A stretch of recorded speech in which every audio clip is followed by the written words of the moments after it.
It took just 38 seconds from the police making first contact to giving the order to tase him. According to the cops, Patrick was given numerous reasonable opportunities to comply with officers, but because of his resistance, they were left with no choice but to stun him. But even after being tased and detained, the cops still aren't finished roughing Patrick up. Something was going on, man. Just off me, man. He keeps reaching for his back. I mean, ooh, whoa. They're gonna dislocate his shoulder? Oh, they grabbed his Zingling. That's a bonus. Quit resisting. Arrest me. Search whatever he's going for. The cops searched Patrick to try and find whatever he was reaching for, assuming he was hiding a weapon of his own. But predictably, they find nothing other than his wallet. I mean, to be fair, like, to be completely, like, devil's advocate here. Say, for example, like, regardless of his race, like, say, for example, he did have some sort of, like, a knife or, like, a gun or, like, one of these. Like, what do you call this? This is a knife. Because I've seen a few police body cam videos where the suspect will, like, all of a sudden whip out, like, some random weapon and just shoot down the police, and then the police die. And so they have to search him for their own safety. This would end up being a blessing for Patrick, though, as inside his wallet, the cops found his ID. Oh. I just seen this fucking lady. Patrick Mumford. This lady not gonna tell me that I got a warrant. I just seen her. Here's the deal, dude. How long I had a warrant? I don't know if you got a warrant, because you're not who I'm looking for, but here's the deal. When we ask you for ID, because you look a lot like the person we're looking for, you give us ID. And when you start this whole fighting nonsense, dude, all you had to do is give me this.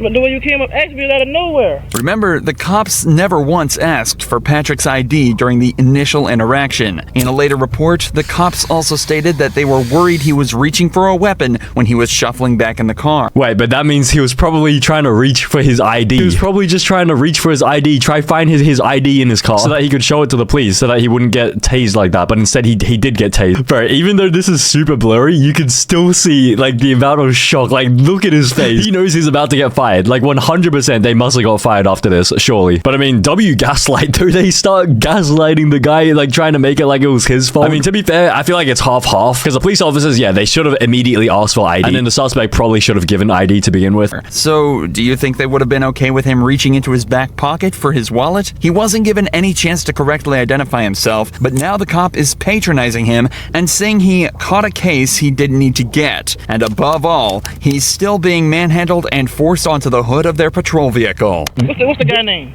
Is there someone here? He's being held by the back of his shirt like a dog. Like, you know how dogs carry their puppies around like this by the back of their neck? This guy is just holding him like that, as if he's like a puppy. He's still being manhandled and forced onto the hood of their patrol vehicle. What's the guy name? Is there someone here to stay here that looks like you? Think about it. Hey, Jack. Yeah. Guess what he's looking for? Tell him. Who does he look a lot like? I don't know. He knows who it is. So who is it? Michael?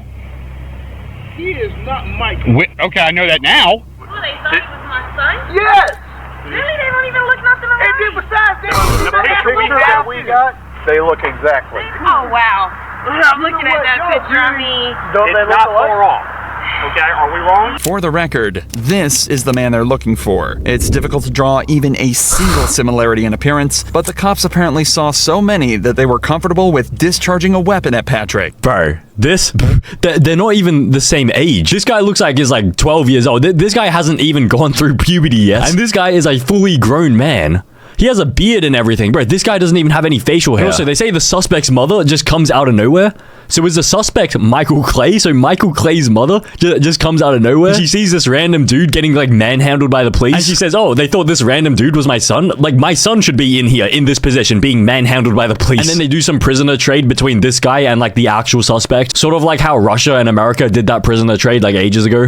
Apparently saw so many that they were comfortable with discharging a weapon at Patrick. Patrick was initially charged with obstruction and violating probation and was fixed to lose his job and position at college. Thankfully, though, an internal investigation was launched into the 4 officers on the scene, and it was concluded that they didn't follow proper procedure. All 4 of the officers were suspended, and Patrick was awarded with a settlement of $100,000. Whoa. I mean, for $100,000, would you be willing to get, like, arrested and manhandled like this? I mean, Bro, 100%. So I guess if you want some extra pocket money, you should just, you know, just go into like area, like neighborhoods with like a high crime rate and try to dress the exact same as like potential suspects with like arrest warrants. And I guess it makes it easier if you happen to be, you know, the same race as like any suspect. Personally, I would probably research like areas in America that have like the highest Asian crime rates, so that it would be, you know, easier for me to blend in. And I would sort of, you know, dress like an Asian, what do you call it? Like an Asian hoodlum, like a criminal, a gangster. And then hopefully I can get falsely arrested like this. And I would say it so suspiciously, and I wouldn't show anyone my ID so that the police would arrest me, and then I can get a $100,000 settlement. But David Wiggins' story doesn't have such a happy ending. He was pulled over and forced out of his vehicle with not so much as a second thought from the police, but they failed to realize he too was the completely wrong guy. Hands out the window!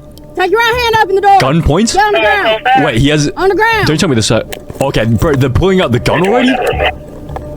Did you just run from me? Sir, okay? Alright, put your hands behind your back. David was put into cuffs and left on the ground at gunpoint after cops mistook him for a suspect. What? Apparently, the guy they were looking for had just fled them in a similar car with a similar license plate. I mean, what an insane coincidence to have like the exact same car model and the exact same number plate. VXU658. And then this one is YXY362. Okay, so I think the X letter is the same. Yeah, it has an X in the middle of like the letters.